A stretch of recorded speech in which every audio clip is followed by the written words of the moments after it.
ಗೆಣಸು ಜಾಮೂನು ಹೇಗೆ ಮಾಡೋದು ಅಂತ ನೋಡ್ಕೊಂಬರೋಣ. ಬೇಯಿಸಿ ಇಟ್ಕೊಂಡಿರೋ ಗೆಣಸು, 1 ಕಪ್ ಹಾಲು ಪೌಡ್ರು, ಏಲಕ್ಕಿ 1 ಕಪ್ ಸಕ್ಕರೆ. ಗೆಣಸನ್ನ ಸಿಪ್ಪೆ ತಗೋಬೇಕು.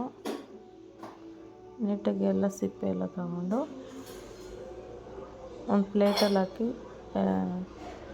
ನೀಟಾಗಿ ಸ್ಮ್ಯಾಶ್ ಮಾಡ್ಕೋಬೇಕು, ಗಂಟಿಲ್ಲದೆ ಥರ ಎಲ್ಲ ಸ್ಮ್ಯಾಶ್ ಮಾಡಿಕೊಂಡು 2 ಸ್ಪೂನ್ ಮಿಲ್ಕ್ ಪೌಡ್ರು, ಹಾಲು ಪೌಡ್ರ್ ಹಾಕಿ ಚೆನ್ನಾಗಿ ಕಲಿಸ್ಕೋಬೇಕು.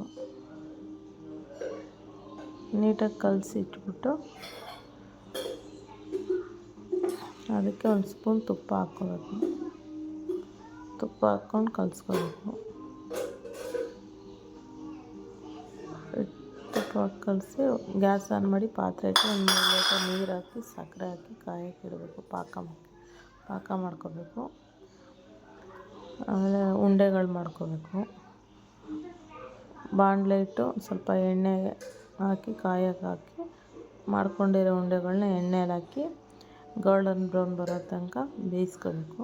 ಬೇಯಿಸಾದ್ಮೇಲೆ ಪಾಕಕ್ಕೆ ಏಲಕ್ಕಿ ಪುಡಿ ಹಾಕಿ ಬೇಯಿಸಿರೋ ಉಂಡೆಗಳು, ಜಾಮೂನು ಉಂಡೆಗಳನ್ನ ಹಾಕಿ ಒಂದು 5 ನಿಮಿಷ ಮುಚ್ಚಿಟ್ಬಿಡು. ಒಂದು 5 ನಿಮಿಷ ಮುಚ್ಚಿಟ್ಟು ಸರ್ವ್ ಮಾಡಿದ್ರೆ ಟೇಸ್ಟಿ